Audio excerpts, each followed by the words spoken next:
Many thanks for staying tuned to West Africa Democracy Radio and welcome to In the Sahel, WADR's weekly security magazine program that delves into the heart of the African security crisis, telling the stories and strategies to shape the region's response to pressing challenges. The program is brought to you in collaboration with the Open Society Foundation, OSF. I'm Abdullahi Hassan, your host.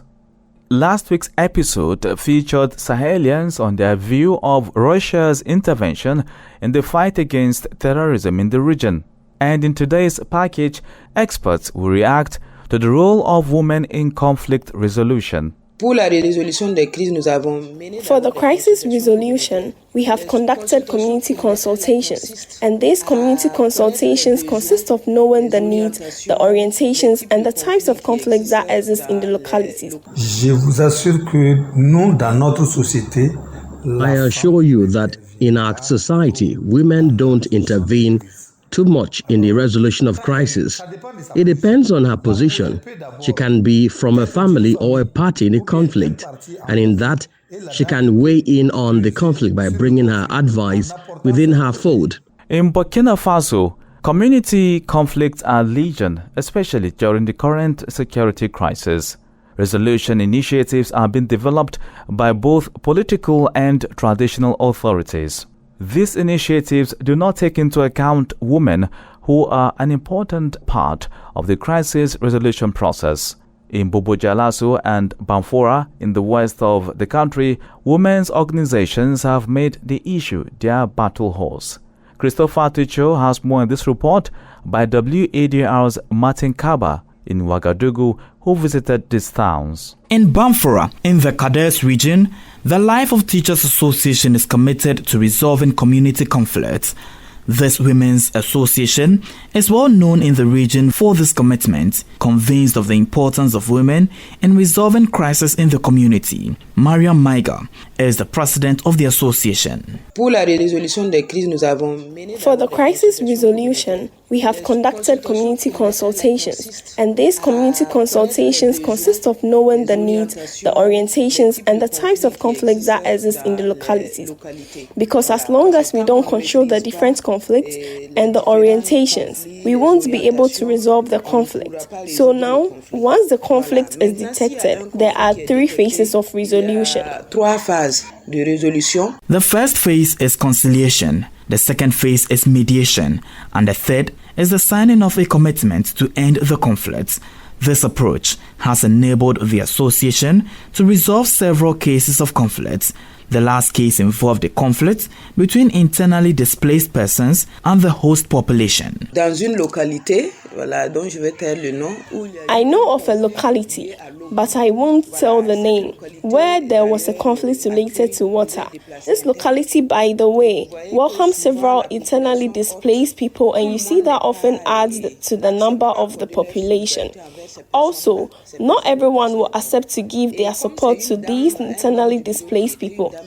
In one instance, a member of the office who was a lady informed us, and we quickly held a meeting to explain to them that these people did not want to be in this situation and that it could happen to anyone. So they understood, and I think that since that day, the majority of these people have had access to water. En tout cas, la majorité de ces personnes arrivent à avoir de l'eau aussi. The Life of Teachers Association is not the only women's organization committed to resolving communal conflicts. 100 kilometers from Bamfora, in a town of Bobo-Dioulasso, the Ben Wassajia Association has also made the issue its hobby horse.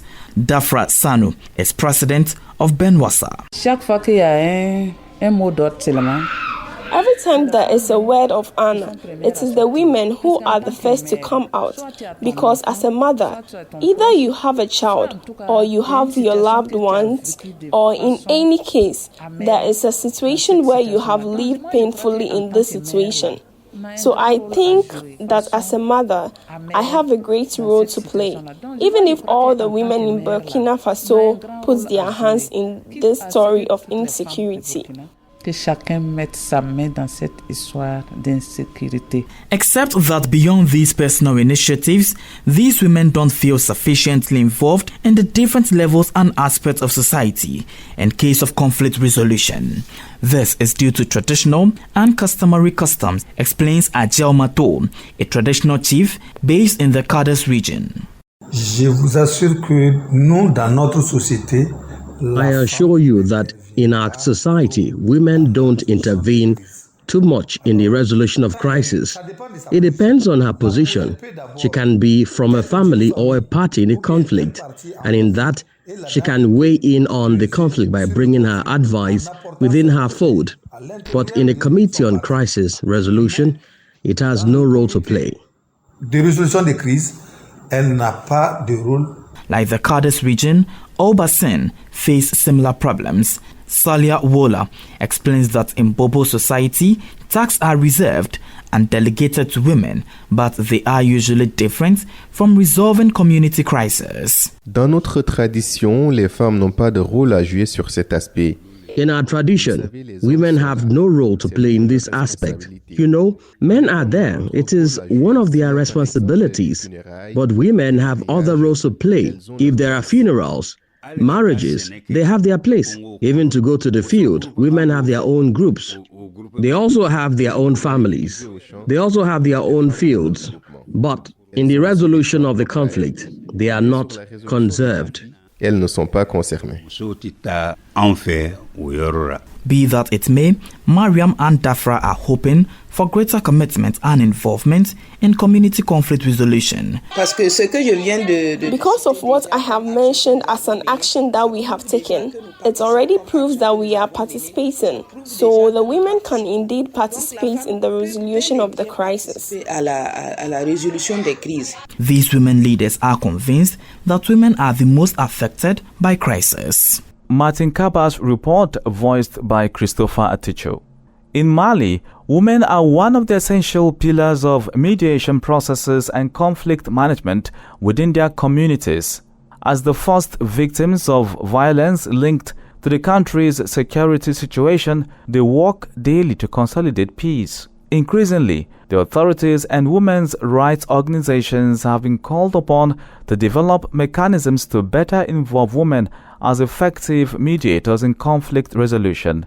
Here is Eche Atisu with a report filed in by our Bamako correspondent, Aliu Cham. Last September, WADR Mali, a Malian women's rights organization, organized a series of training sessions to strengthen women's capacity for conflict prevention and resolution. The project aimed to equip several women in the community mediation process. Bintu Foune Samake is the executive director of WADR Mali. Les femmes ont subi dans ce conflit. Women have directly and indirectly suffered economic and psychological impacts on their lives and on their freedom. As a result, they were called upon to participate in the consolidation of peace and the management of conflict. And that is why the city of Afmadi has initiated a personal reinforcement program to rebuild and get involved as peacekeepers around the peace and consolidation program. Faced with the intensity of conflicts, numerous community initiatives have emerged. The aim is to put women at the forefront of peace-building initiatives. One of our teams met this woman leader in the Sikasso region. She's committed to peace building. We are doing our best, even in the families and in the neighborhoods. Here, there is a conflict, but reconciliation dialogues are taking place so that the conflict is appeased. There were communal conflicts, and with WADR's financial support, we intervened. We were able to take action, to raise awareness, to train women, and to have community dialogue. I think that it has yielded results.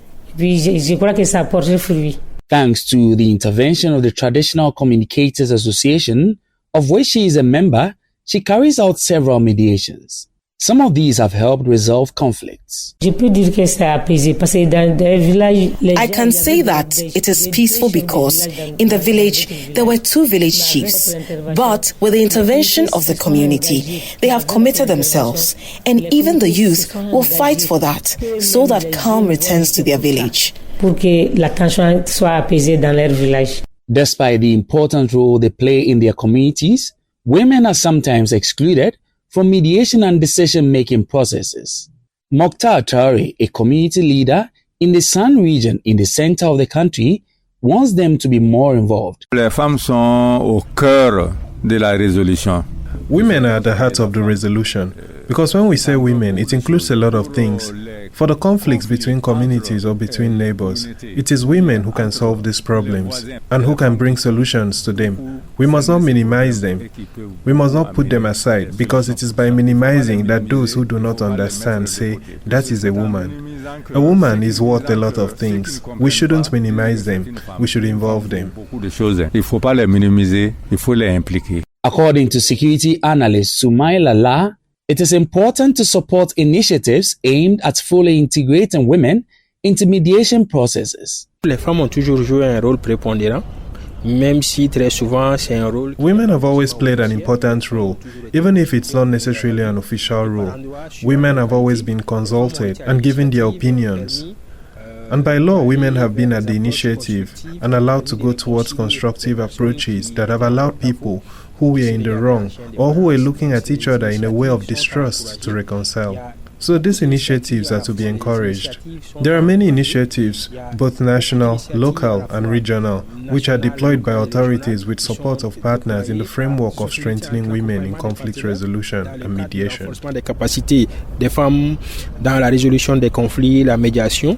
However, the women who participate in the mediation initiatives we met during our surveys claim to be well-versed in conflict resolutions.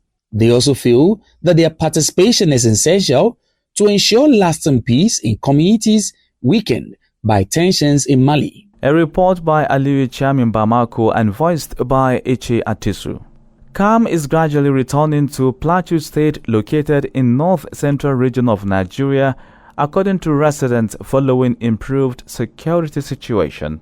Plateau, like other states in the north-central region, has been plagued by layers of insecurity for decades. From what began as an interfaith conflict to intercommunal and farmers-herders clashes, Jos, the Plateau State capital, and environs have in recent times lived with the horror of frequent attacks carried out by Boko Haram insurgents, bandits, and kidnappers. But success has been recorded in curbing the violence.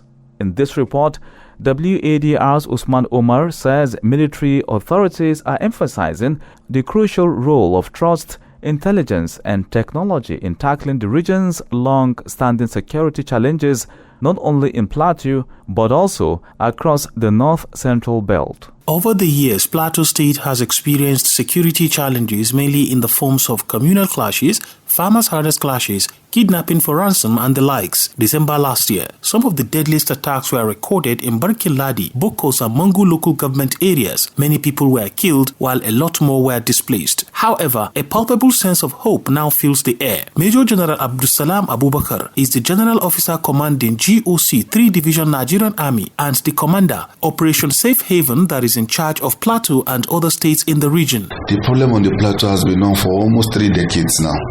So you can't continue to do the same thing and expect the same result. You must think outside the box. You must bring up novel ideas, and that is the only way you can get solutions. And I'm happy to report that in the last 1 year plus, we have made significant milestones, and the narrative has changed in the last 1 year. A cross-section of residents of Jos share their experiences regarding the changed environment. For now, I can say the government are trying compared to some months back, because we've not heard, or rather should I say my own side is calm for the past few months. Everybody should still be more security conscious, because despite the fact that things are calm now does not mean everything will be calm. So we should keep on doing our own part by alerting the security in case any abnormalities happening around. As of now, since that time, they never hear anything in Jos now. Now, it can move from Jos City now to, from 5 o'clock to Bukuru Park, 8 o'clock. Nobody will harass you. I know that one. And you can stay there, terminus there, 8 o'clock, waiting for KK or car. You can get it. As military operations continue to ramp up, many in Jos are cautiously optimistic that the region is on the path to a sustained peace, hoping to rebuild lives and communities once marred by violence. Usman Umar, reporting from Jos, Plateau State capital in north-central Nigeria. Well, we remain in Nigeria for a close-up chat with Rochak Gulmot, a writer and public affairs analyst based in Jos, the Plateau State capital. He shares his views on the general security situation in the once troubled state of Plateau and the noticeable return of peace to Jos, the state capital, and neighboring communities. Generally, I think we've had a relatively peaceful state in the last 1 year compared to where we're coming from in the last decade. I think a lot has been done by government to be proactive in the sense of not trying to solve security breaches, but making sure that breaches do not happen in the first place. So I think it's a deviation from what we used to have to the new phase that we have now. And what or who would you say is or are responsible for this shift in approach to security, management in the state? Well, I will definitely give credence to His Excellency Governor Caleb Manasseh Mutfan, who is a year plus as governor of Plateau State, and I think he is able to get the right people that will do these jobs. One person that comes to mind is the General Shipi, who advises the governor on security issues and doubles as the coordinator of Operation Rainbow, which is the locally formed intelligence gathering institution of the government. So I think they have been doing quite a lot considering the peaceful disposition of the state now. All right. From what you have said, I think intelligence plays a critical role in this new dimension to security management in the state. So let's talk a little bit more about the impact or effect of disinformation or misinformation during crisis, or as factors capable of causing security breaches.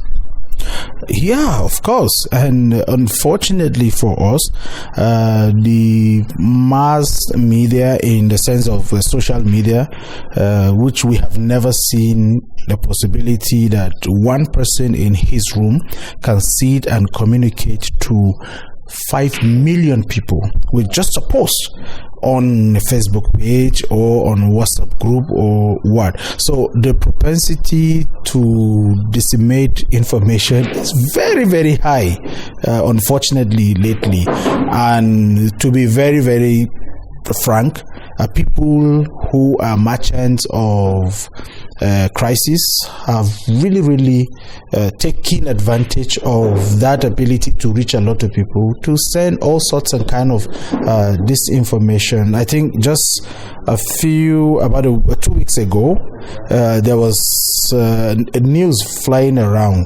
that there was a bomb blast on in one of the popular places in Jos, and scores of people were dead, as some media houses have even taken.